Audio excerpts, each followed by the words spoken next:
Hello student. तो जिन भी विद्यार्थियों को बायोलॉजी की क्लास पढ़नी है वो प्लीज मुझसे पढ़ सकते हैं। ओके, तो सबसे पहले हम देखेंगे इकाई 1।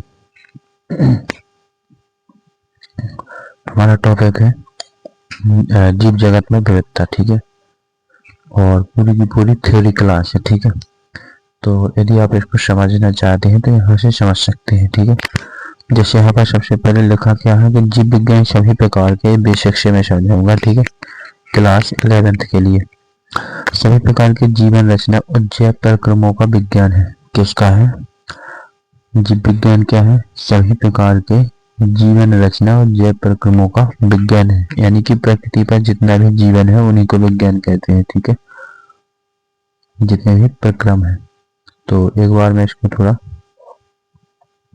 जीव जगत कौतूहल जैव विविधताओं से परिपूर्ण है। ठीक है, जितना भी एक जगत है और जितने भी इसका जीव है तो विविधताओं से परिपूर्ण है, यानी कि विविधताओं यानी कि विभिन्नताओं से। ठीक है, आदि मानव आसानी पूर्वक निजी पदार्थ एवं सजीवों के बीच अंतर कर सकता था। ठीक है, कौन कर सकता था? आदि मानव आसानी पूर्वक निजी पदार्थ और सजीवों के बीच अंतर कर सकता था।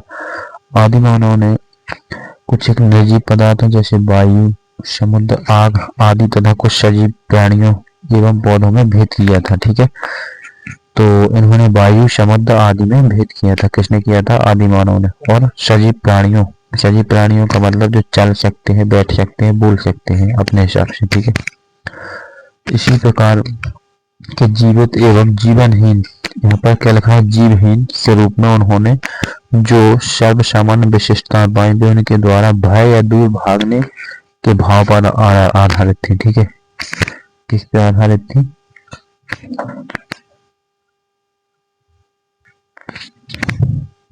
ठीक है, सजीवों का वर्णन जिसमें मानव भी शामिल था, मानव इतिहास में काफी बाद में प्रारंभ हुआ। तो देखो, सबसे पहले आया मानव का इतिहास बाद में प्रारंभ हुआ। मानव इतिहास क्या होता है? जब किसी चीज की कोई मूवी बनती है तो उसको हम इतिहास कहते हैं। ठीक है, मूवी का मतलब वो दिखाई देनी चाहिए, वास्तविक होनी चाहिए, काल्पनिक नहीं होनी चाहिए। ठीक है, जीव विज्ञान की दृष्टि से मानव उद्भव विज्ञान में संलग्न थे और वे जैव वैज्ञानिक ज्ञान में सीमित प्रगति दर्ज कर सके। ठीक है, तो जीव स्वरूप के वर्गीय विज्ञान एवं स्मारकीय वितरण में विस्तृत पहचान। देखो, ये बेसिक है, इस बेसिक को पढ़ लो। ठीक है, इसको पढ़ना ही है ओनली, ये आपके एग्जाम में नहीं आएगा, लेकिन इसको पढ़ने से आपका बेस तैयार हो जाएगा। ठीक है, इस शुरुआती जो टॉपिक है इसको पढ़ना चाहिए आपको। ठीक है, इसी से आपका बेस बनेगा। इस प्रकार के अध्ययनों का सबसे बड़ा जो प्रचकरण है, सजीवों द्वारा ऊर्ध्वाधर एवं क्षैतिज दोनों ही समानताओं की भागीदारी को मान्यता देना था। ठीक है, वर्तमान के सभी जीवों के परस्पर संबंध और साथ ही पृथ्वी पर आदिकाल वाले सभी जीव के साथ उनके द्वारा विवादों एवं यहाँ स्वोद्घाटन, मानवीय अहंकार और जैव विविधता के संरक्षण के लिए सांस्कृतिक आंदोलन के कारण थे। ठीक है, तो ये एक ऐतिहासिक कहानी है पूरी की पूरी, इसको आप देख सकते हैं। ठीक है, ये आदि मानव के काल से यानी प्राचीन काल से जुड़ी हुई है।